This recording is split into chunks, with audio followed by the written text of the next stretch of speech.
Hi, Dax. Hi, Adam. Imagine we just did a whole episode just in that kind of voice. That'd be insane. I can tell you, we get 4 downloads. We get like people that like started to download, realize we're idiots, and completely delete it. Yeah. 8 seconds in, everyone tuned off. Awesome By the episode way, today. We got if you guys uh if you guys go to YouTube and watch the video of this, you have to see the shit job Adam has done with his backdrop. It yeah, looks like he threw it over a curtain rod, and it's like, pretty much. It oh looks my, like I'm talking in front of a shower curtain right now. Let me see if I can fix it. oh, it's so good. It's so bad. So funny. Yeah, it's pretty funny. But we got a really cool episode today. Jodie Sweetin is on today's Yep. episode, and I'm really excited to talk to her because she was a big part of my childhood. She's probably one of my first crushes, as Mhm. far as Hollywood crushes. I mean, we all knew who she was, and It's Full crazy House how was big that show was. Like you crazy. It was such a big show, and then obviously they had their reboot with Fuller House. But she's been famous literally our entire lives at this point. Yeah, is she? Man, I mean, I don't even know how many seasons that show was on. I don't know what, maybe 7 years, 8 years that show was on, Mhm. and you still watch episodes. It just kind It's of on all the time, it's on all the time. So I'm curious if she's like still kind of raking in cashing the it. dough. Yeah. I Like I mean, don't. residuals are no joke. Like people make a lot of money off of residuals. Yes, but you know what? I think the business was different then. Like then all of a sudden Seinfeld and Friends and Frasier came out. Then I think like right after them is when shows start to really make money on residuals. Now I could be wrong, but I think the industry changed. But I'm just curious to talk to her. Hopefully she has a cool perspective and cool vibe on Can we Full House and Full before we, House and Full House. before we get into it, should we tell the background story of what happened this week between the last podcast and this one with Pitbull? Yes. Okay. Yes. So I don't know if you guys saw the clip that was going around of Pitbull talking about Britney Spears. He was at a press conference, and we asked him about it, but the behind the scenes really what was interesting. So Adam gets the email of him doing a press conference. What was it? NASCAR. So yeah, Pitbull was going to be doing the checkered flag of some sort in NASCAR Daytona 500. That's the biggest race in NASCAR. And I got from some rep sent me, he's like, "Hey, listen, there's a press conference going on. It's virtual." And I'm like, "Fuck, I gotta try to see if we could sneak in this somehow. Let's try to ask Pitbull a question." So I called Dax. I'm like, "Dax, you got to get on this press conference." And Dax, you were like, "Adam, this is more your style. Adam, You this is ambush your press conferences." like Adam. If you follow Adam on like TikTok or anything, the dude's fucking crazy. Like he does some crazy shit. And I'm like, dude, this is kind of your beat. I'm more of like the serious question, and you're like the goofy question guy. And he was like, okay, I'll do it. And then he changed his mind on me. Well, I got it. Well, here's the thing. I got in, and then all of a sudden I saw the other people in the press conference. And again, it's all virtual. It's on Zoom. There might have been like 50 people in the press conference, and it's NASCAR. So it's not like, this is not like the press house, White House, the White House, press secretary doing the thing. These are NASCAR journalists there. And I don't even know. First of all, a lot of it's in Spanish. So I can't even understand any of it. I think I heard one question in English, but most of it was in Spanish. But right? I'm like, yes, it was. But I'm like, who's gonna ask like a question like, what do we care about with this press conference? Yeah, you got to realize everyone is asking about cars. Him owning this this is he own a car or a garage? What is he? He's a part owner in a car. Okay, so he's a part owner, but everyone's asking NASCAR only related questions. And so I'm like, okay, I'll do this. Like, it took me a while to get the courage up because I'm like, I'm totally going to hijack this entire press conference right now by asking a Britney Spears question. And so the moderator behind the scenes asked me in Zoom, like, all right, where are you from? Like Hollywood Raw. And I was like, oh God, don't ask me what question I'm going to ask. Cause I don't want to lie. Like, I don't want to be that person. Luckily she didn't ask me. I'm like, okay, I can see there's like 5 or 6 people with their hands raised in front of me. So I'm like, I'm good. I got time to like get up the courage for this. She goes, you're next. And I was like, oh, fuck. So they like, I would say 30 seconds later, she goes, all right, Pitbull, I got Dax here from the Hollywood Raw, and he's got a question for you. And I'm like, all right, how do I get into this? Because everyone's looking at me. They want a car question. And so I feel like I played it well. We'll just play the clip.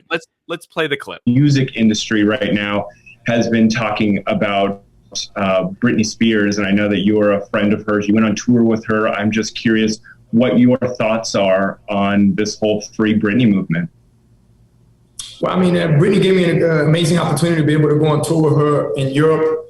I'm very good friends with the manager, which is Larry Rudolph. You know, I'm all about freedom. I'm all about independence. You know, as far as what's going on with Britney, that's been going on for many, many, many years. Hopefully they can break the cycle, and hopefully she gets a chance to control her own destiny. And to control your own destiny in life doesn't mean you got to get it absolutely right the first time. It's never about that. They're not called mistakes. They're called must-takes. And mistakes don't make you, you know what I'm saying? You don't make mistakes. Mistakes make you. So therefore, she has to get a chance to be herself. She has to get a chance to live her life. She has to get a chance to be able to control her own destiny and create her own future. So with that said, from Mr. 305, Mr. Worldwide Side, Free Britney. I love your positivity. I love just your whole message. So thank you, man. Oh, thank you, Dax. I appreciate it. It was good, right? Great. He gave a fantastic answer. He gave a great answer. You did. Props to you, Dax, because you did a great job. And it was cool at the end. He goes, "Thanks, Dax." But he gave a great answer. He answered it like I think he actually enjoyed the question. He answered it, but it was a great answer, and it kind of changed the whole vibe of this press conference because it was the only like kind of real question, except that wasn't car-ish type thing. And I didn't want to ask the question because I knew the publicist that kind of. I didn't want it to come back to me, and I don't want to get in trouble because we kind of ambushed this press conference. But it actually turned out positive for them. So talk about that. Yeah, so we post up this clip because we're like, all right, well, let's do it. We post up a clip online, which, by the way, we couldn't actually record the Zoom because they disabled the record button from us. So we recorded on our phone, but we posted on Twitter and get this massive response. You know, Pitbull, obviously, he knows Britney. They went on tour together. So him saying Free Britney was just like this massive boost to the Free Britney movement. And everyone's retweeting, everyone's commenting, and we get hundreds and hundreds and hundreds of retweets. And next thing you know, NASCAR put out the clip. They released the version of obviously cut my question out, but him talking about Britney Spears, to which in my mind, I'm going, they actually liked the press and they wanted to continue it going. So even though we hijacked their their press conference, they clearly were happy with the way it turned out. Yeah. No, it was crazy. I mean, it went everywhere. And it was the most newsworthy thing that came out of that press conference. Otherwise, it was just a waste of time. But I guess except for these small Spanish websites that care about NASCAR. But it's pretty wild. And again, the story blew up, and you could check out the clip. It's on our YouTube. Pretty awesome. Dax, right, we need to get to. Yeah, we got a review. I'm going to start posting them up so you can actually see them if you're on the YouTube page. But like we always say, guys, please leave us reviews. It's the best thing you can do for the podcast. It helps with our algorithm, shoots us up the charts. So any review you can leave for us, we really appreciate it, as long as it's 5 stars and it's positive. Yeah, exactly. All right, so today's we got a review from BD192847. Says, excellent. This podcast is the perfect mix of informative and hilarious. I love the guests, and Adam and Dax are great hosts. Definitely recommended. So big shout out to Adam's mom for leaving that review. Thanks, Mom. Yeah, that's great. So thank you again. That's the best thing you do to support this podcast is just leave a review. 5 stars only, and then leave us a good comment, and we're going to put them on the podcast. We also do another thing. Do we want to talk about the we've been doing this we're going to do it for the first time today with Jodie, but we're doing this fan question roulette. We talked about it on the Pauly Shore episode, where you guys submit questions for our guests. Obviously, you have no idea who we're going to be talking to, which makes it so much more fun, but you submit questions. We won't actually see the questions until we play them live for the guests. But what you'll do is you'll videotape yourself, say your name, say where you're from, and ask a question. We don't care what it is. It can be crazy. It can be funny. It can be just a normal question. Whatever you want to say, it's just a way to kind of incorporate our fans into the podcast a little bit more. Send us a DM on Instagram. You can send it to Hollywood Raw, and our producer will take that video, pop it in for us, and we'll watch it live with the guest for the first time. So fan question roulette is what it's for. Yeah, you don't know the celebrity, just ask a question, and we're going to play it with the celebrity and let them answer the question. Have fun with it, enjoy it. But we got a really cool guest on the podcast today. Dax, tell us about our guest today. Yep. Our guest today is an author, an activist, podcaster, actress, and television personality who some of you feel that you grew up with, me included, or maybe had a crush on, Adam included. She played Stephanie Tanner on Full House and Fuller House. Jodie Sweetin. Well, obviously, Jodie, thank you so much for joining us. Since we're all quarantined, what are you watching on TV right now? What's on your Netflix? What's on your DVR? What are you obsessing over? Okay, so I actually posted about this on my Instagram yesterday. I love creepy, true crime, ghost hunters, all that weird kind of stuff. So I just finished watching the Hotel Cecil documentary about the Elisa Lam case. And because I live in LA, I have a friend that lives right around the corner from there. So we went down there yesterday and we're like taking pictures and stuff and really want to get into the building and like, I don't know, do a seance or something, but we can't. But yeah, I've been watching that. I watch a lot of documentaries, true crime, a lot of social justice documentaries. Like I'm kind of a nerd like that when it comes to it. Like I don't watch a lot of comedy. I actually don't really watch any comedy unless it's Arrested Development. But yeah, I've been watching a lot of documentaries lately. I do love that you are like fangirling out and going to the sets of these shows, like because that's something I would do. Like, you know, if I know that a movie set is there and it's like I just want to take a picture in front of like the Breaking Bad house or something like that, because that to me is the dopest stuff. Well, I mean, this is like it's the hotel where like the Night Stalker stayed. There was this other like serial killer there. Like I'm all into that stuff. So it was I'm really dark and weird. But it was fun. I mean, you can't get into the building, but that's all right. Yeah. I'm Dax, you know what I just did? Last week I was in Savannah, Georgia, and all of a sudden I was just like, yes, this looks like. First of all, Savannah is beautiful, so it's cool. gorgeous. And then I didn't even know. I was like, man, this looks like this is where they filmed Forrest Gump. And then I realized, like, yeah, and I was right around the corner from it. So I ran to where they filmed, where he sat on the bench. And the bench was a movie prop. It wasn't there. They brought it in for just the filming of it. So I sat there and took the photos, but the bench is now in the Savannah, Georgia Museum, which is, I was going to go there just to see the bench, but at least I went to the park. So right. Yeah. Here's my question. Savannah's beautiful, but if you're the mayor of Savannah, Georgia, why would you not just put a bench there so that people can take photos of it? Why would you just have no bench? Right? That's a good question, right? Like have a faux bench, have like a pretend bench that people can sit on and pretend. Exactly. Have like a picture of Forrest Gump sitting on there. You take a picture with it. I mean, they dropped the ball. Like the Bubba Gump Shrimp Company or whatever, they have the bench out in front with like the statue of Forrest. Yeah, put one of those there. Come on. I'm with you. Bubba Gump, let's do it. Sponsor the park. So Jodie, your upbringing was unique. You know, it was definitely unique because you're an actress, and it's definitely more. It was unique for everyone else except for you, because that was your reality. How would you say your childhood was? My childhood was actually, it was amazing. I was really fortunate in that my experience growing up on a set, I was surrounded by wonderful people who are still my family to this day, and not just the cast, but some of the crew and directors and executive producers. I mean, they're people I've known 34 years of my life. I don't really have memories of my life before a lot of those people are in it. And I loved it. Was it work?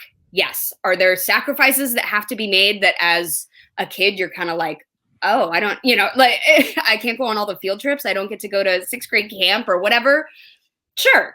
Sort of that feeling of being included and normal and whatever. But I also was really fortunate in that our producers let me go to school in the mornings and come rehearse in the afternoons.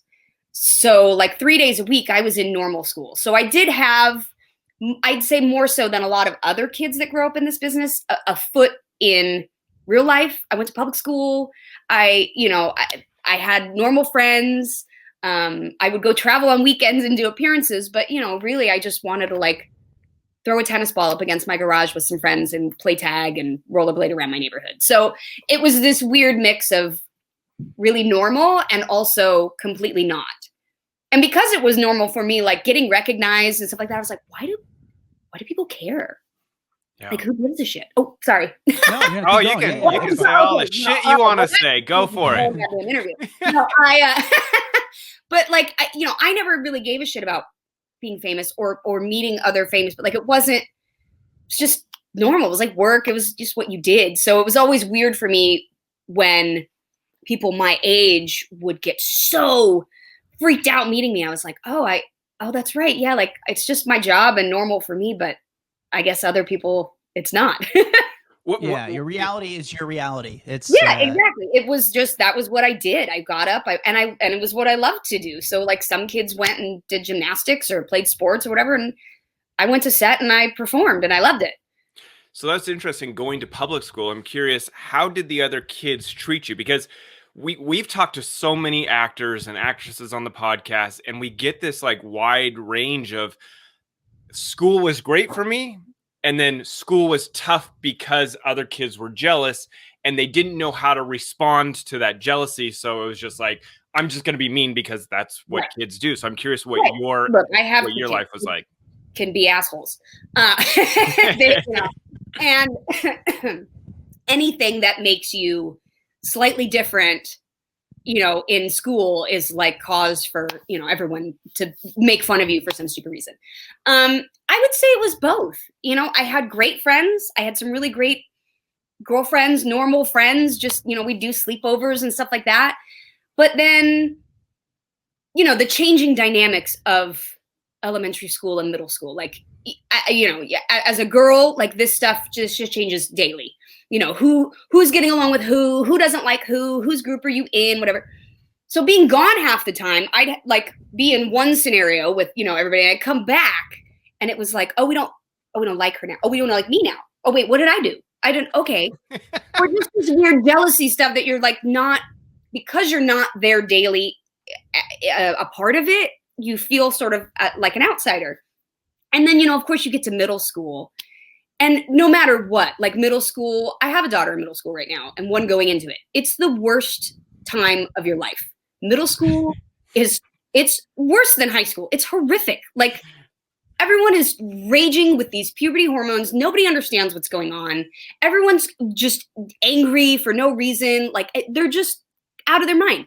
So going to a normal school like that, like, people would throw shit at me walking by, or my first day of school, like a ton of people followed me around because they were just like, oh my God, it's the girl from Full House. But like my normal friends that came with me to the school from, my elementary school were like, dude, this is weird. I was like, yeah, no shit. So it went back and forth. Would I get stuff written on my locker? Yeah. But would I also just have normal time with my friends? Sure. I'm sure that there was definitely more situations where I felt like an outsider because of it. Mm-hmm. But I also have to look back and like, I see my kids going through it now and I'm like, oh no, this just kind of sucks for everyone. I fucking hated middle school. God, I hated it. Literally, I'm like, I don't know how these fucking teachers do it. Yeah. Like I don't know how they do it because. Did you see the movie 8th Grade, by the way? I did. I saw it with my daughter. It was great. It was actually so accurate to what 8th grade is, where middle school is. Yeah. Yeah. It's this weird in-between time. I saw it with my daughter. She loved that movie. And I think for her, like she watched it and she was like, oh, like it kind of made sense to her that like, oh, this is, I don't feel so alone. Cause I mean, that's, every middle school or high school is like, I'm so terribly alone, and you watch the story and you're like, oh, okay, no, it's everybody that's experiencing this hell that is middle school.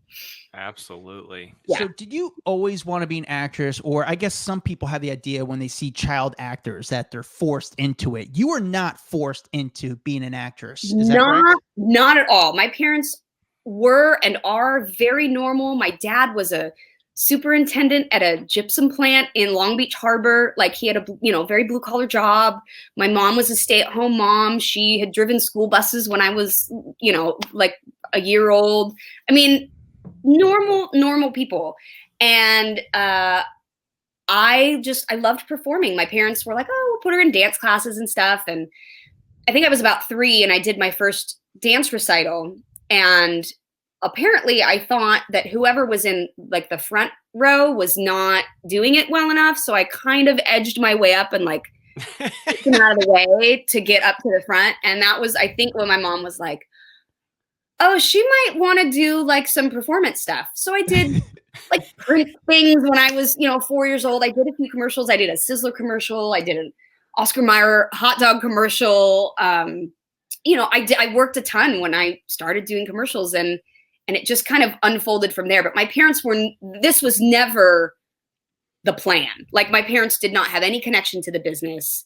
They didn't have a desire to be in this business. But I did, and I used to say when I was 3.5, 4 years old, Mommy, I want to be a modeler on TV. Like, that was what I called it.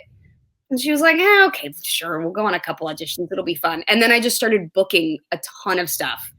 And then not long after that, I, did a guest appearance on Valerie, which later became the Hogan Family. And then I was cast from that as Stephanie, and the rest, sort of is history. So it was never something that I was forced to do. My parents always said, like, if this isn't what you love, don't do it, and is that hard when you're in, season 6 of a successful television show? Yes, but I never went through a period where it was like, I don't want to do this. So did you not actually have an audition for Full House? You just, No. Your audition essentially was guest starring on another show that I was on another oh, she's show. good. Yeah, I was on another show that was also a Miller Boyette show. Bob Boyette and Tom Miller, who produced Happy Days and oh my God, Laverne and Shirley, and like every major sitcom, Perfect Strangers, Full House, all of that. But they had Full House in development at the time with Jeff Franklin, and they were working on this show, and it was a lot of the same producers, and they all just loved what I did with my character for 1 week, for one episode, and that was how I wound up getting cast as Stephanie. Yeah, I didn't really ever audition. Wow, That's incredible. Yeah, that's the thing, is like I look at it and I go, I'm one of those people that's like, life sort of unfolds as it's supposed to. For even when it's miserable, there's something in it that you're learning, or some path you're on. And I just always feel like I wound up exactly where I was supposed to be. That's amazing. That's pretty cool. So Yeah. then what was the moment in your career when you knew, like, it was a transition, when you went just from a normal girl, normal public school girl, to being an actress, to knowing you were a star? Like, the show took off and you realized life is changing. I mean, maybe you didn't even realize it because you were just oblivious, because you're just a young kid living your life. Thing is that I never had a school experience outside of being on a television show. When I started kindergarten, I skipped kindergarten. I was there for like 2 days, and I got moved into first grade. And that was the same time that I started doing Full House and doing, the Hogan Family. I was 5 years old. So it was never like I went through this period of like being totally normal and going to school all the time and then being like, oh, this is weird. It was like, oh, this is just how it is. Like, I go to school a few days a week and then I go to work, or that, or I'm out and I have to miss assignments because I'm working on another show. So yeah, it was like, I guess though, as the show got more popular, the first season, we didn't even know if we were going to make it past the first 13 episodes. But by the second season, even though the critics hated us, families loved us. And it started becoming really popular. So as I got to be, 7, 8, like second, third grade, and I would go places like go to the mall, and I would just get recognized all the time. Or I would, that was when I started realizing, like, okay, this will be different. I'm not just a normal person. And that does, of course, add this extra layer of like constantly worrying about what you're doing, what you're saying, what you're, I knew as a kid, like, I couldn't necessarily have a meltdown like any other kid at the mall because people were watching. Yeah. And it's part of the job, but as a kid, you're like, well, shit. So it comes with its difficulties for sure. But as I got older and realized I had less and less privacy, or like articles written about me. There was an article about me in Star magazine And I think I've never given them an interview since. I was 8 or 9. And they wrote this complete bullshit article about how I was the most difficult on set. Like Bob Saget was trying to get me fired. I was unruly and blah, blah, blah. That was complete bullshit. Like I was such good friends with Bob and his family. I'd go home to his house on the weekends to spend time with his 3 daughters. I was always like on time, knew my lines. Nobody on set would have ever said that I was a problem. And so, you read that stuff about yourself when you're like 8 or 9 years old and you're like, but that's not true. But and you can't defend yourself. And now, I look at it, I'm so glad I didn't come up in the era of social media. Yeah, actually, I'm so curious about, because like you're going to the mall and again, you were at that time, cell phones weren't around. There wasn't the blogs. There wasn't all this stuff. Right. So how are people? What did people want out of you? What was, were they? Do they whip out their big camera and take a Polaroid with you, or like what do they? People had cameras or whatever, but not all the time, because it wasn't like you went to the mall with your camera in your pocket. So it was mostly just like, can I get your autograph? That was it most of the time, and people don't realize how poor their timing is sometimes when you're like about to take a bite out of a hamburger and they come up to your table and like, can I have your autograph? And you're like, oh, sure. Yeah. And then people would get mad because my mom would have to step in and be like, you know what? Not right now. We're eating. And people would be like, oh, well, sorry. But, and then that was hard for me because it's hard as a kid to realize that people feel entitled to a piece of you regardless of what you're doing. And that regardless of what you're doing, you have to stop and give these people your attention, because otherwise you don't have a career without these people. And you're so grateful and you're like, it's really cool, but can I eat my fucking hamburger? I remember as a kid going, I'm a huge history nerd. And I went to the Smithsonian Museum and I went to the Museum of Tolerance in Washington, D.C. And I had to leave because there were so many school-age kids there that it became such a problem for me to be there that I couldn't enjoy the experience, and it was becoming disruptful for other people there that I had to leave. And that would happen sometimes. Mall appearances where I had to get ushered out a back door because too many people showed up and had to get swept off in a cop car. And then, it makes it on like the Des Moines News that I abandoned my fans. And I was like, they made me leave. But these are things that most like 10, 11-year-old kids don't have to deal with. But it was, people would pass notes under the bathroom stall. Can I get your autograph? And I remember my mom losing it one time. No, she is a child and she is in the bathroom. Like, leave her alone. And to me, like people do, and even more so now with social media and with all that, it's like I get to invade your space because that's you have agreed to this. You have agreed that you have no privacy, and as a kid, you're very conflicted by that. I feel like you are the perfect. So you've lived this life of like being famous since you were 5 years old. Did you watch the new Britney documentary? I did. I want to know your thoughts because you. Look, I remember I did an episode of Mickey Mouse Club with Britney and Justin and Christina and JC and, all like that whole Mickey Mouse Club crew. And we all became like friendly at that time. We were just kids hanging out and it was fun. And the funny thing was at the time they were all excited to meet me. I'm like, what about me? Look at all you guys. I think I don't know Britney to this day personally, so I cannot speak on her experience of it. But what I can speak on is watching the documentary and watching how we, as a public, as news organizations, as paparazzi, all that, we fed into the destruction of young women at the time, and we continue to do so. And I feel really sorry for her. I know a very small piece of what it's like to be constantly followed. Nothing on the scale of what she went through. And I can't imagine it. I can't imagine being 16 years old and having, adult men constantly ask you about your boobs. Like how fucking inappropriate. Like I watched that and I was like, whoa, what? I forgot this. Yeah. How did we do that? How did nobody, even Diane Sawyer. Like, how did nobody step in and protect her? And it's disappointing to me because it's that ultimate story of using someone as a commodity and not recognizing their value as a human being. Mm-hmm. You know, it's sad. It's sad.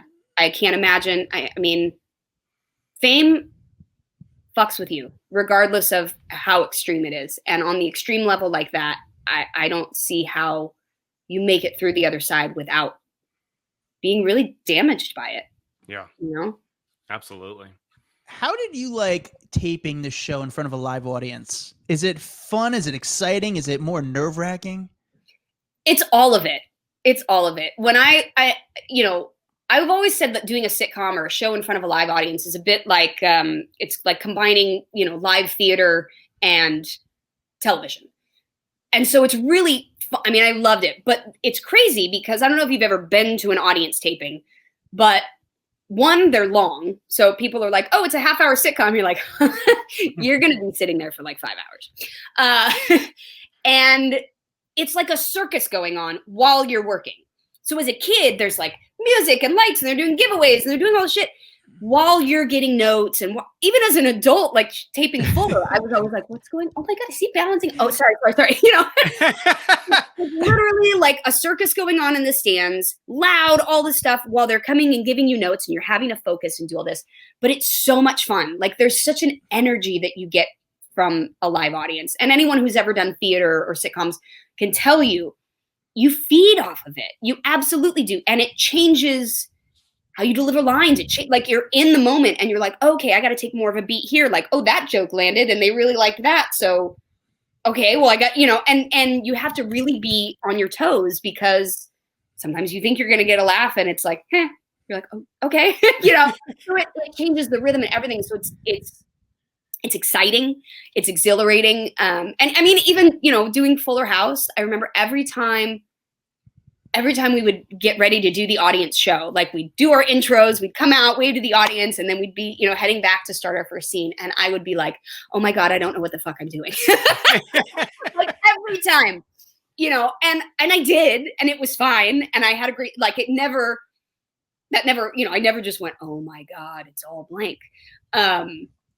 But that rush and that exhilaration of what if it is, I think part of that fun of walking the tightrope of doing live performance of like, here we go, and luckily with the safety net of being able to be like, I screwed that up. Can we do it again? Yeah, I was gonna say, was it hard to memorize lines? Because like this is a show that had a lot of child actors on it. So like, is it hard for all these kids to memorize their lines?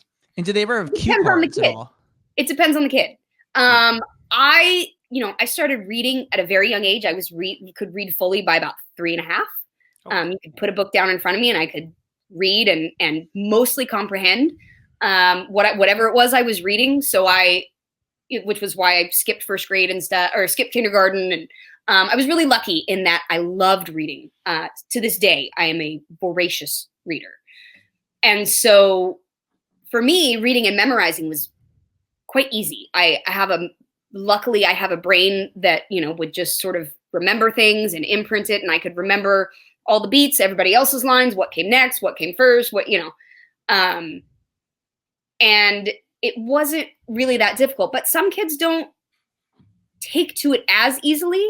But I will say most kids memorize their lines better than the adults.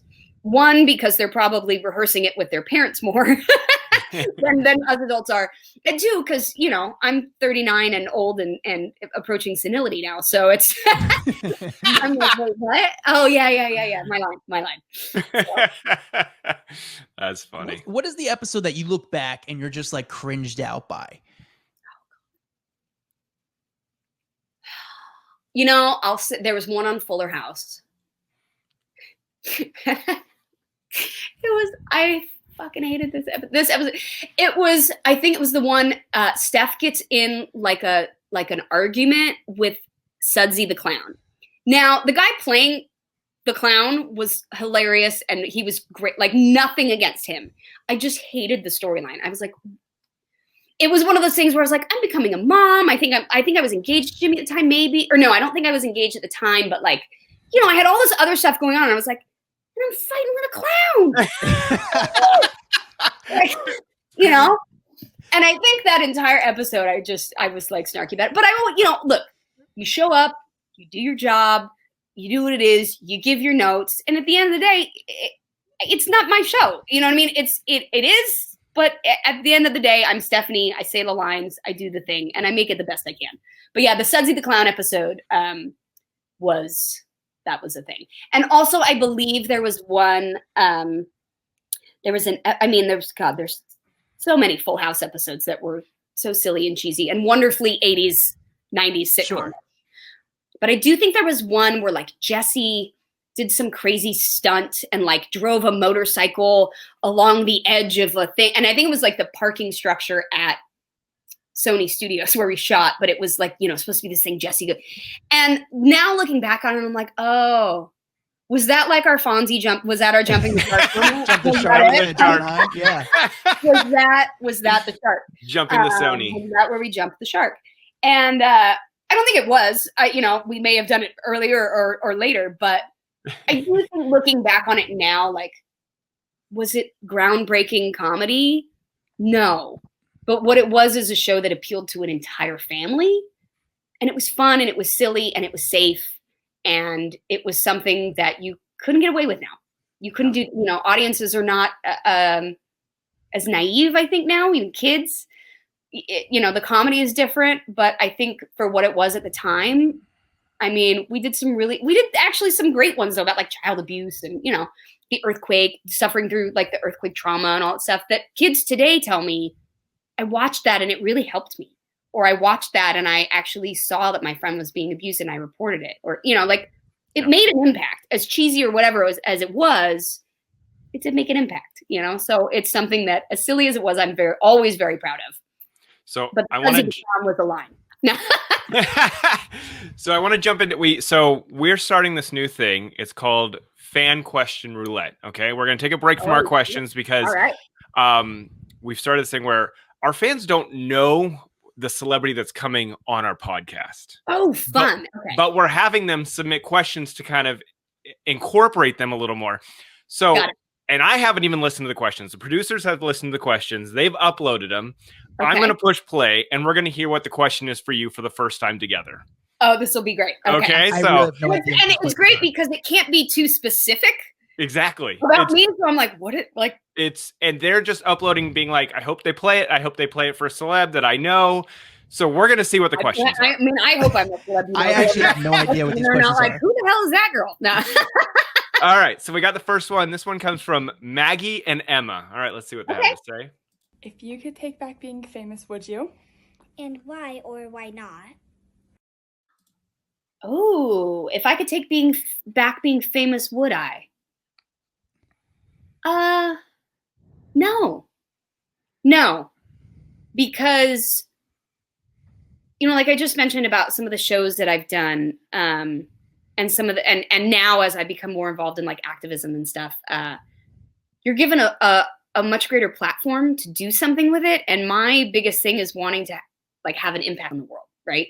Mm-hmm. So I look at it and I go, are there complications that come along with being famous? Sure. People make assumptions about you. Absolutely. But at the end of the day, the incredible gifts and experiences that I've had in this life because of the opportunities I've been given because I was on a TV show, I wouldn't change for anything.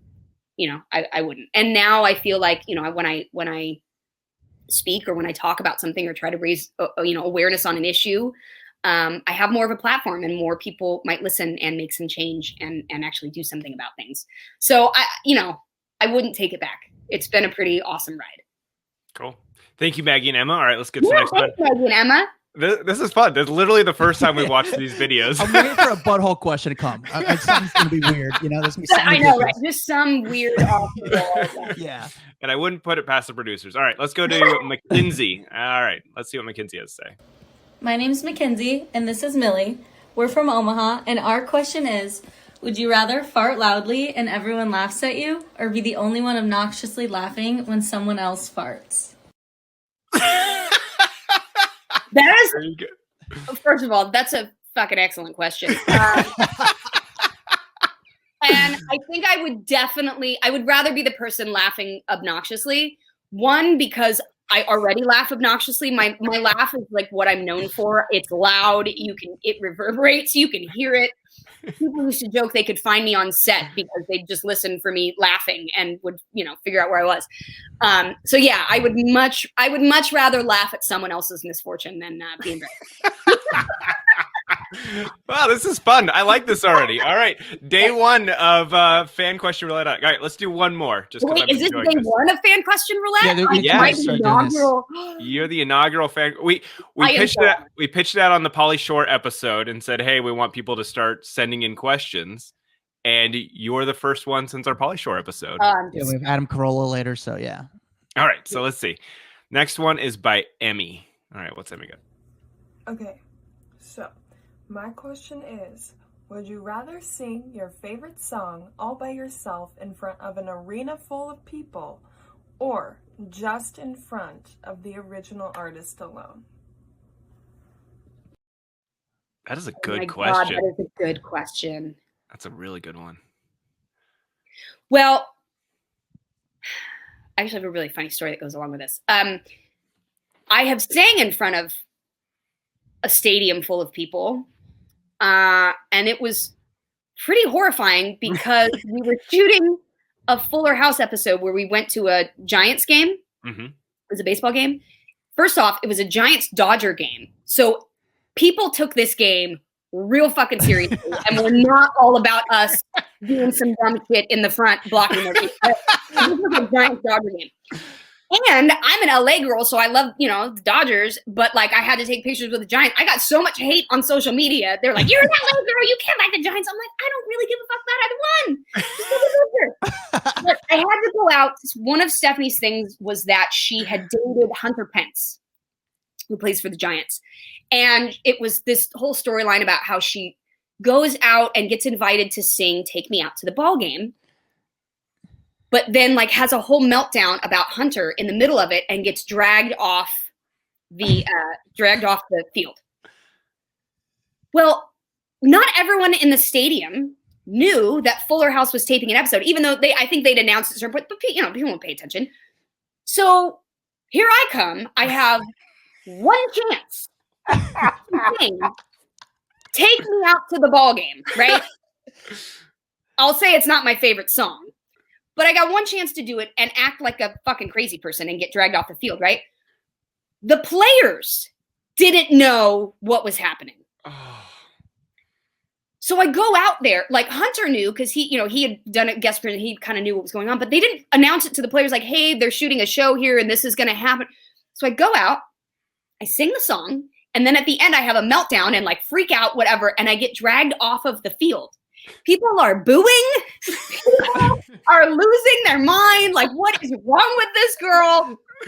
And then I hear the players are mad. So one of the Dodgers got pissed off that like somebody interrupted their game, or like, why is this show? Like, it was this whole thing. It was so horrifying. So I think back on it now, and I'm like, you know what? If I can do that in front of a stadium full of people at a Giants-Dodger game, I'll be all right. I still think I'd rather sing in front of one person, but I'd want to put my own spin on it.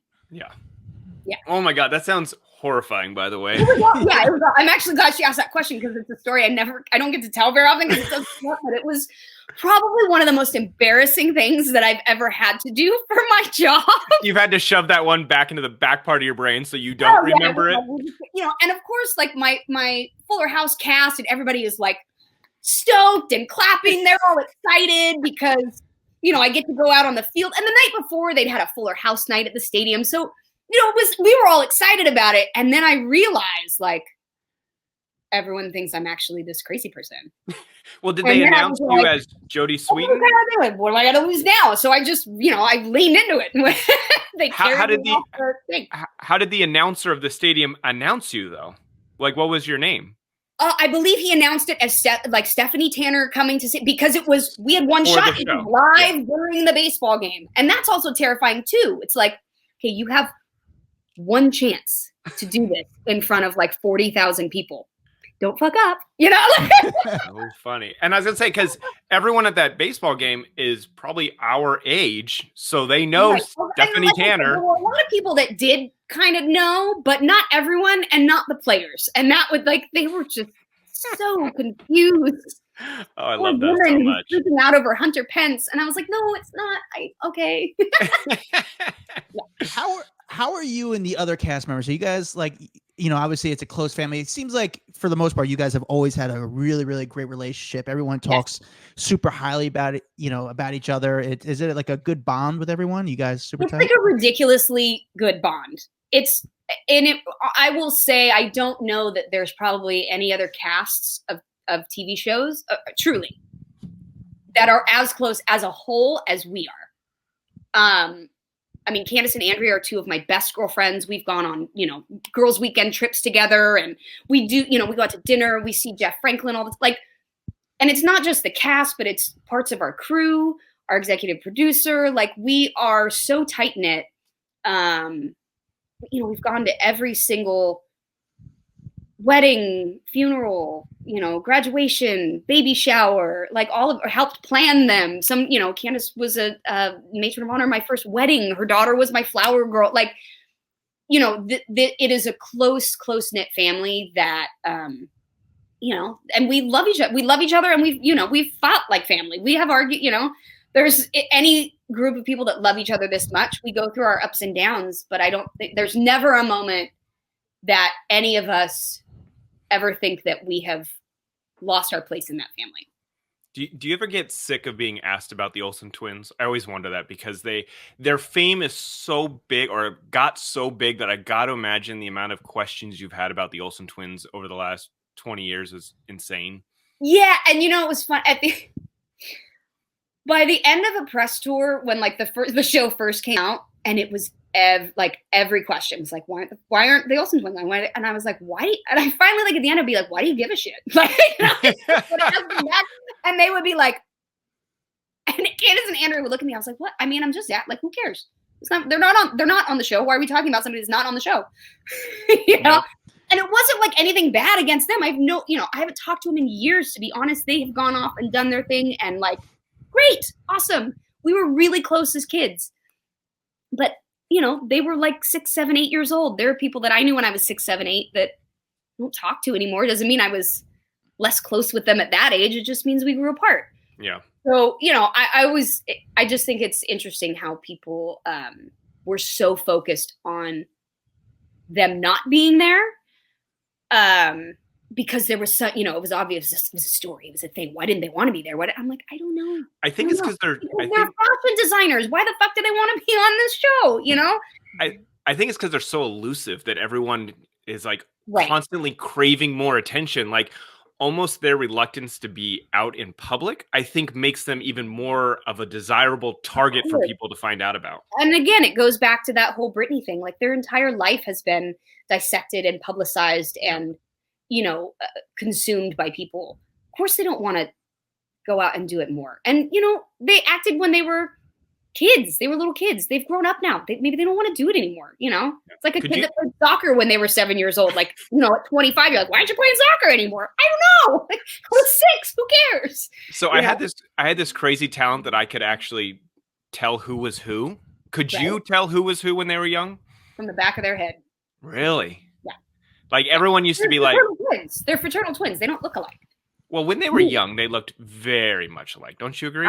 No, I mean, I knew them so well. I mean, I've known them since they were 9 months old. Yeah. You know, my mom has changed their diapers. Like, they would come to my house on weekends. I took them to Disneyland. We would go horseback riding at my cabin together. Like, we were super close. I knew them. I just knew who it was. That's so funny. You know, by the back of their head, by the way they stood. I used to have people would hold up a phone and be like, Mary Kate or Ashley, and I'd be like, boom, I knew which one. And they were like, how the fuck do you do that? Yeah, anyway. Yeah, I mean, I applaud you for your talent, because I know a lot of people couldn't tell them apart, But for those of us that knew him really closely, it's like, you know, it's like having twin sisters and being like, can you tell them apart? And you're like, well, of course I can. Does some part of you just want to like reconnect with them, and not just on a work level? It's just like, it's like one of those things when you walk into someone you haven't seen forever and just be like, guys, let's just talk about the old days. Like, it's just fucking what we did and what we went through. It's just insane, you know? And just sort of like, you know, would I love to see them and give them a big, yes, they're a part of my life, my growing up experience. I still love them dearly. I don't know them anymore. I don't know them. I haven't had any interaction with them, and that's fine. Would love to see them, absolutely. But do I also understand that for me, I started at 5 and ended at 13 with this show. So for me, that was all of my formative years. That was, like I said, I don't really have memories before that. Yeah. I started at 9 months old and ended when they were almost 8 with this show. How much of your life do you remember from 8 before? Not that much, right? You don't really have those connections as much as you did with people in 1st or 2nd grade. It'd be like, oh, hey, cool, nice to see you. So I've had to kind of realize that over the years, it's nothing personal. It's that I was a part of their life at a time when they don't remember that much. All of their life since then has been what they've done, made memories of, and experienced, and their fashion design, and their, you know, all of that. That's the majority of their life. So of course that's where they're connected and grounded. You know, it doesn't necessarily have to be with something that they did when they were 5, 6, 7 years old. Yeah. So I was going to say, you know, obviously one of your other co-stars has been all over the news for the last, former co-stars, Lori Loughlin. Mm-hmm. Have you spoken to her since this whole ordeal went down? Has there been any communication? All I will say about that one. Okay. We will move on. Yeah, but is it, the question is, does it suck for you? Like, you have nothing to do with it. That's just her and her family. It's like, right. People well, want to, you know, look, I have nothing to do with it. I'm pretty outspoken with my political things, and so people always ask why I, you know, didn't comment on it, and it's just not, you know. I find that there's no way to answer that question easily. I love Lori. She's my family.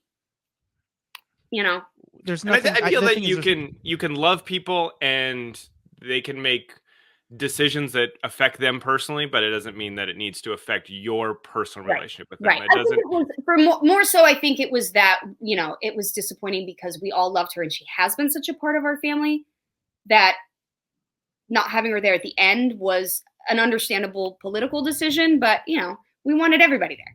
Yeah. So, but that's about all I'll say about it. You know, I have thoughts and feelings, but well.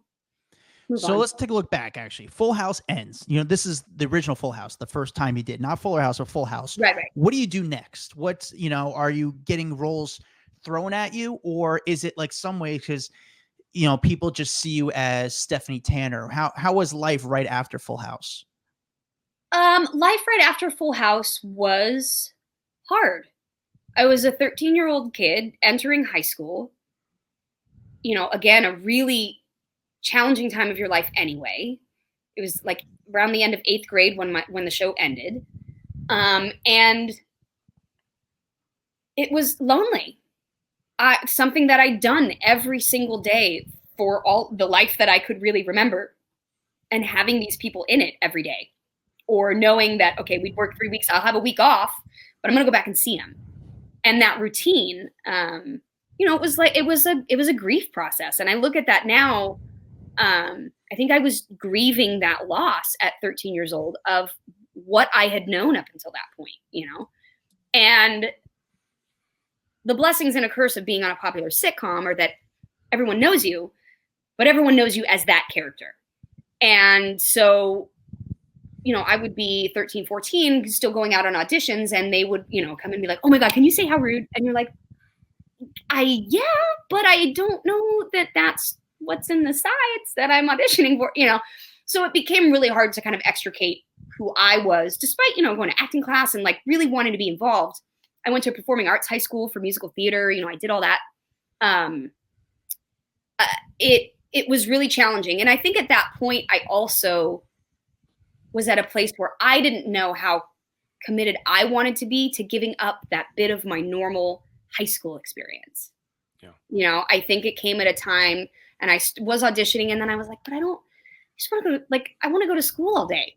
as weird as that sounds, but entering ninth grade, my experience was like going to school till noon most of the time and leaving at lunch. I didn't have the lunchtime hangout. I didn't have, fifth or sixth period. I didn't go to do all these things that a lot of normal kids did. So I think it was both a place where I couldn't get seen as anything else other than Stephanie Tanner.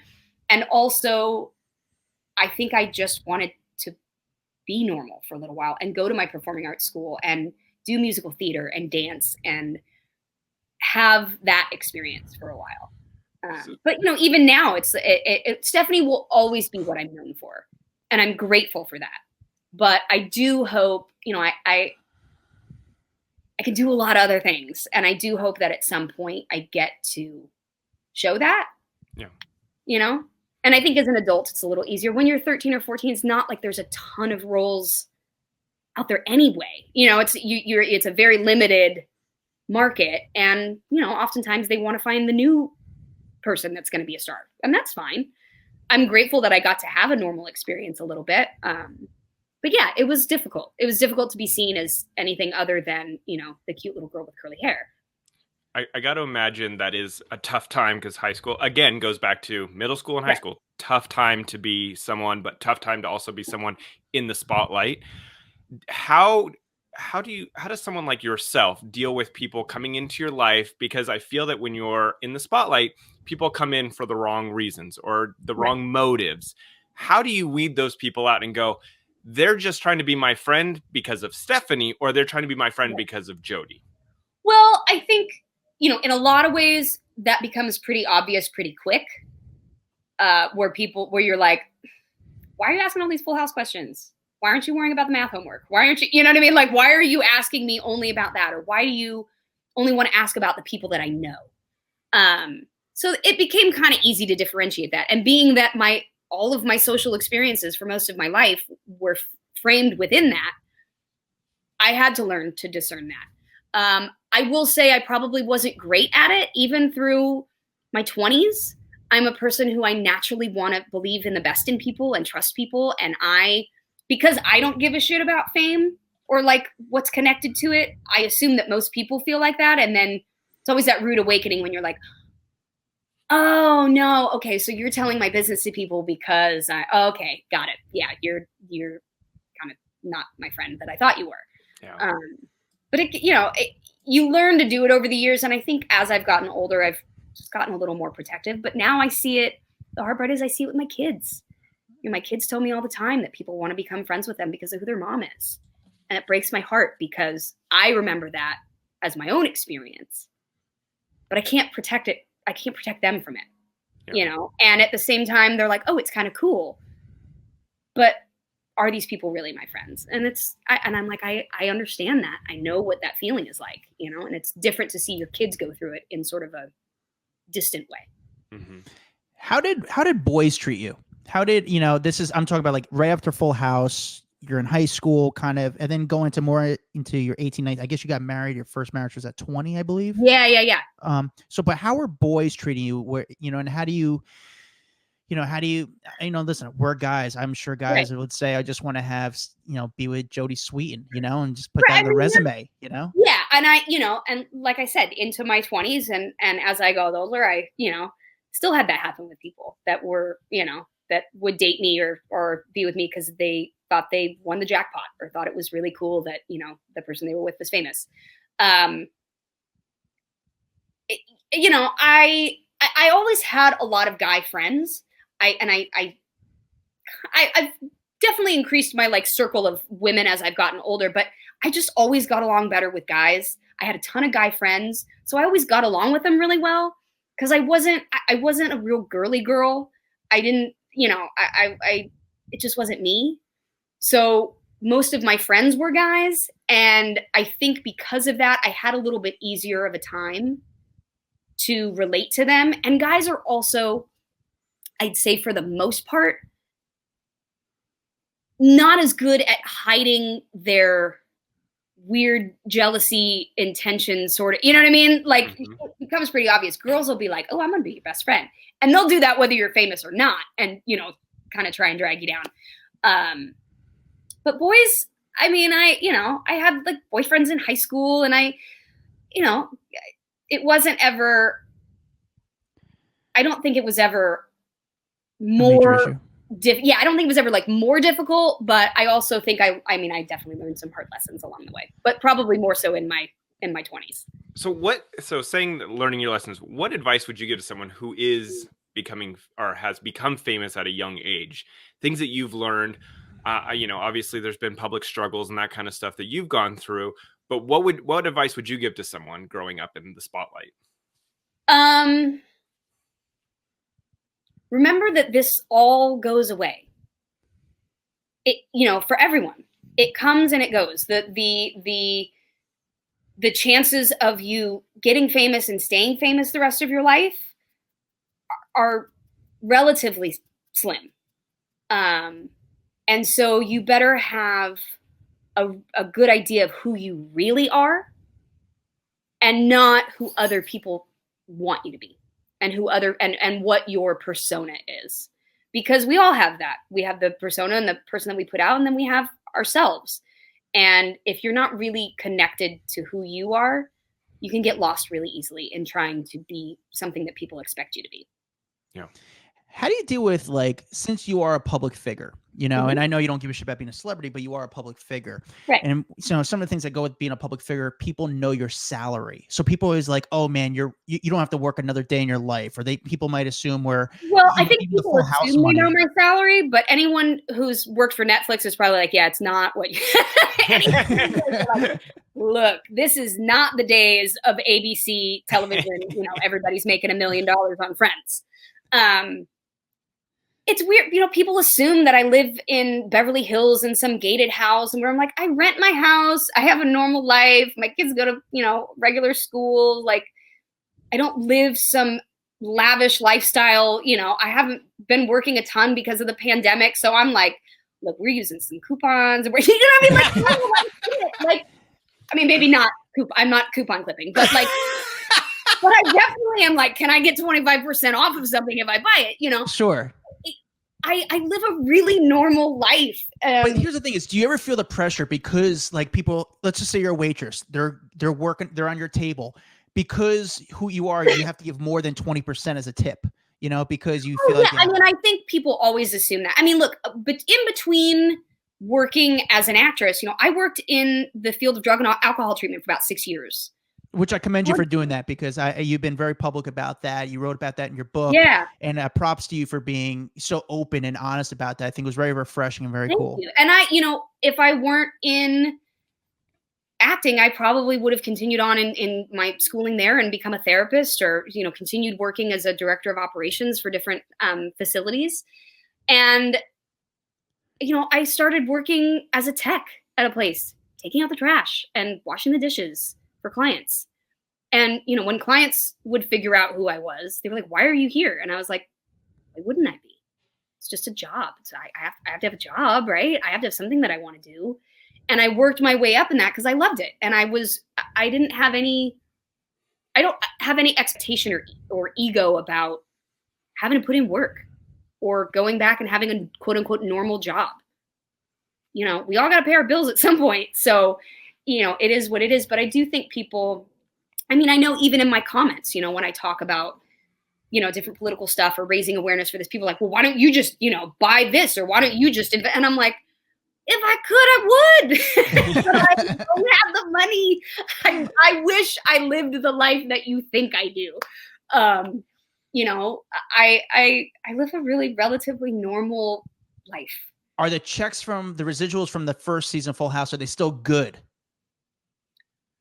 It depends. You know, here's the thing about residuals is that they renew a contract. So like the first time they renew the contract, you're like, oh, cool, I get paid more per episode. But then as it runs, which Full House has run forever, as it runs, with each showing, the, you know, thing goes down. So, you know, look, I couldn't live on my residuals. People are like, oh, you must be making millions. You're like, I couldn't live on it. I could have a studio apartment. Yeah. Maybe not even in LA. You know, it's not the money that people make in this business. And I remember when TLC and when they all went like bankrupt and we're talking about it, people were like, oh, you make all this money. And you're like, I take home maybe 30% of what I get paid. taxes, managers, attorneys, agents, publicists, that everybody gets some of it. Rightly so, because they work their ass off for me. But I'm not reaping in all of that money at the end of the day. You get a small percent. And let me tell you, being in that tax bracket, you're like, okay, that's just going to go to the government, and yeah. So interesting. I think it's my fascinating. experience with finances is way more normal than people think. I have worked and been like, I don't know how I'm going to make rent this month. And that was not long before I was doing Fuller House. I lived in a 1.5 bedroom apartment with my 2 daughters. They shared a little like half office area. I understand what it's like to be like, I don't know how I have to go to Target and put things back. I've done that in my adult life in the last 10 years. I understand what living a normal life is like. And I'm actually really grateful for that because I don't have this weird reality that I'm out of touch with. I'm like, oh no, I get this shit. Like I get having to make ends meet and freaking out that you can't, and being a single mom and having 2 kids and being like, I don't know how I don't know what I'm going to do. Like, how do I do this? So, and I don't say that for people to be like, oh, poor, not like that. But I say it because I want people to understand, like, my life hasn't always been getting everything I want. Mm-hmm. Yeah. No, it's funny because I think that's why you're so relatable. Sorry.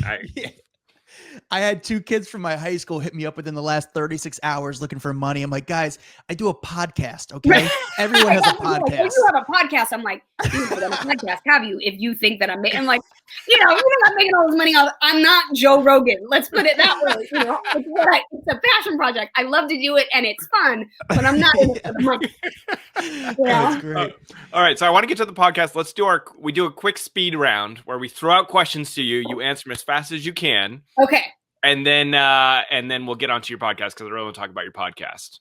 So here, I'm going to start the speed round starting now. What do you own from the set of Full House?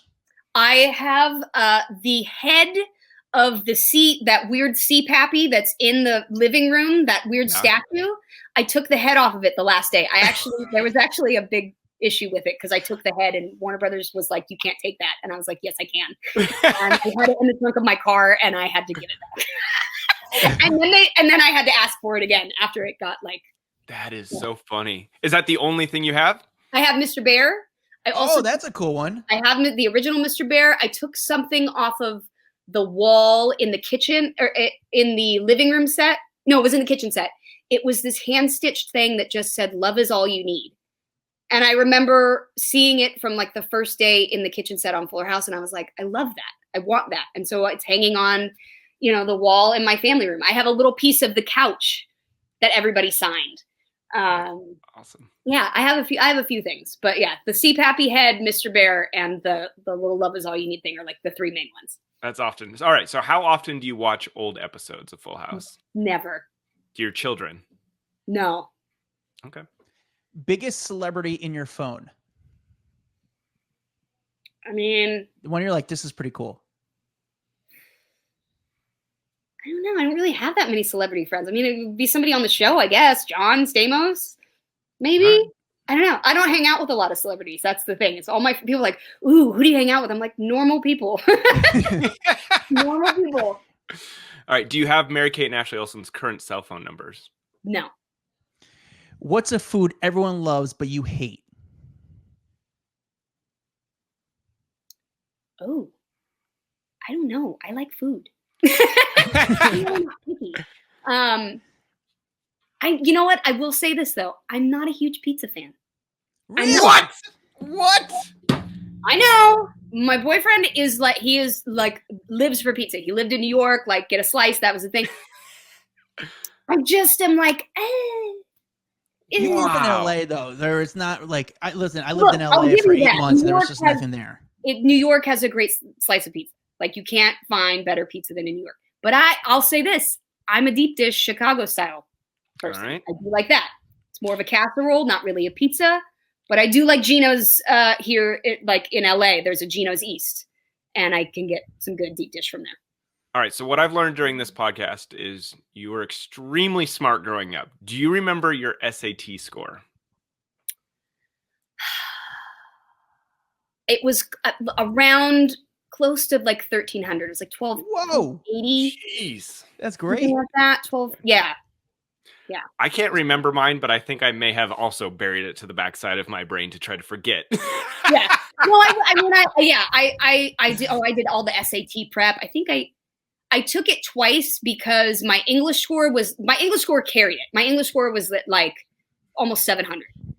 My math score was like 3 something, you know, and I was like, let me try and raise that a little bit. Math is just not my strong point. What have you been inside the San Francisco Full House? Yes, and it's so freaking tiny. There's no way all those people could live in it. No way. Not at all. Does the layout inside look at all similar? No, not at all. That house could not physically exist in the walls of the Full House house. Jeff Franklin had actually bought the Full House house at one point and wanted to remodel it and do all this stuff. We put our hands in cement in the back of the house, all this stuff. Cool. The neighbors hated living next to that house because city tours would go by it every day, like 2,000 people a day. And so when he bought it and like put the red door back, it made it look like the outside of the Full House house. People were not happy, so he wound up selling it. But we did get to go inside. That's really cool. Who is the most famous fan of Full House? That's like maybe come up to you and introduce themselves. I haven't personally met, but I do know. I believe John had met, or I heard. I don't know. Maybe it wasn't John. I don't remember. But I do know that President Obama and his girls were fans of Full House. I had heard that rumored. I went to visit the White House at one point, I think when Clinton was president, and Chelsea wasn't at the house, but I guess wanted to meet me and was really bummed that she couldn't come say hi. So, you know, I always feel like, made it up there, you know? That's awesome. That's That's so cool. Being in the White House is pretty much as big as you can get. So, yes. Nice. So all right, tell us about your podcast. Yeah. It's obviously your podcast is really cool. It's doing really well. Never thought I'd say this is the name of the podcast. What can people expect from this podcast? Well, as my mom says, if you don't like profanity, it's not the show for you. My poor mother listens. No, it's me and my best friend, Celia Behar, she is also a therapist, and she is a life coach, and she is not my life coach. Not that she's not great, but we're just friends. But we're both moms. We had been single moms, and our daughters are the same age and friends. And we just take a really raw, funny look at parenting. And, you know, we came up with Never Thought I'd Say This because we realized that as you become a parent, things come out of your mouth. You know, don't put that crayon up the cat's butt. Like, I never thought in a million years that would be a sentence that I'd have to form to another human being and say, don't do that. You know, or like, no, you don't need to go in the bathroom while your sister's pooping. Like, can you please, you know, things that just seem like pretty fucking normal stuff. And as a parent, these things come up all the time. You're like, oh my God, I didn't think I'd have to say this. I don't know what to do in this situation, you know, and we deal with mostly funny stuff and silly, but we also deal with a lot of things. You know, we've dealt with suicide. We've dealt with school shootings. You know, I never thought I'd have to say to my kids, if you hear shots fired at your school, run and hide.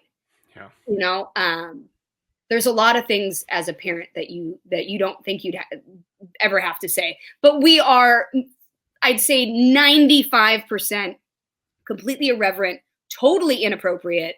You know, it's like Bob Saget inhabits my body while I'm doing the podcast because that's my sense of humor. And I grew up around Bob and Dave, you know, so I have out-bobbed Bob before. So I can be pretty wildly inappropriate. And we've gained a great following. There's a lot of moms out there that are like, yeah, this is fucking weird. You know, and we just talk about it honestly. I don't try and pretend that I'm this perfect mom all the time. I'm not.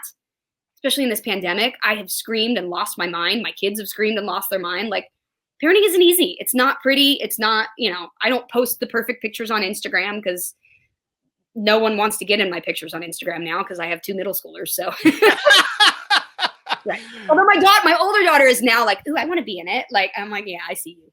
That's so funny. Parenting is fucking hard, dude. Adam, you don't understand it. Adam's not a parent, not yet. So he doesn't get it, but wow, it is tough. And it's really tough. And you constantly feel like you're failing. And you have small successes, and that's what keeps you going. You know, it's parenting is 90% trying to like just make sure your kids aren't assholes. Like I tell them all the time, like that's my job, is to just not raise assholes. That's it. That's what I'm hoping for is the best out of this, that when you go into the world, you know how to treat others, you stand up for other people, you know how to do what's right. But learning that, I think, you know, we all forget, like learning how to do that is super messy. It's super messy. I think the hard part that I feel like with my kids, it's like you want them to have, you know, like self-esteem. You want them to like believe in themselves. Right. But then you're like, but don't be arrogant. You know, like no one wants an arrogant person in their life. But like, I mean, believe in parenting is yourself. all about like finding the middle ground, right? Like it's, you know, there's so many swings, and you're dealing with a whole other human. And I know as a parent, when my kids were younger, now I think I'm a little bit better about it. But you don't think about it. You're like, oh, like, yeah, I made this human, and this human is from me and of me, but they aren't me. So they're having their own human experience and their own thoughts and their own perceptions of the world around them that I don't know. And so I'm having to, you know, deal with all of that, thinking that they're going to be just like me, and they're not. Yeah. Oh, I like it. I think it's a fascinating look or a fascinating twist on podcasting, because I feel like there's a lot of parents out there, like you said, you feel like you're always doing it wrong. You feel like you're not doing it right.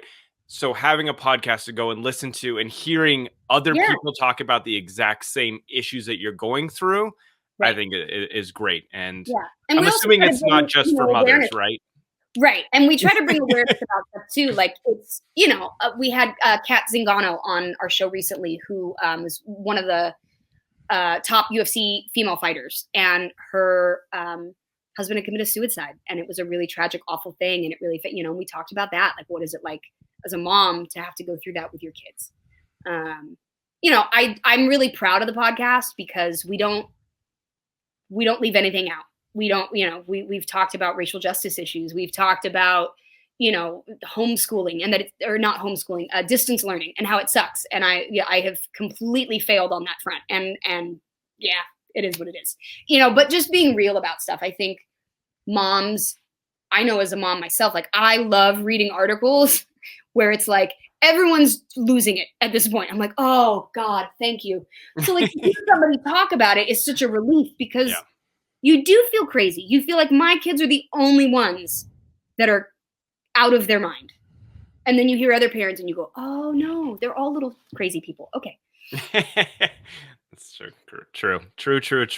Yes. Well, I know we've kept you way longer than we said we would, but you were such a lot. I apologize. Fascinating. I have long-winded answers. No. This is we love it. We love when people stay longer and they're not like looking at their watch every 2 seconds to get off. Really fascinating. I'm home just chilling, hanging with you guys. So, you know, thank you for having me. Otherwise, I'm just talking to my dog, and she's really not interested. So. Well, make sure you follow Jodie Sweetin. Yeah, at Jodie Sweetin, and stay up to date with Jodie, and check out her podcast. Never thought I'd say this. Yeah, you can follow us at Never Thought I'd Say This as well for the podcast. Perfect.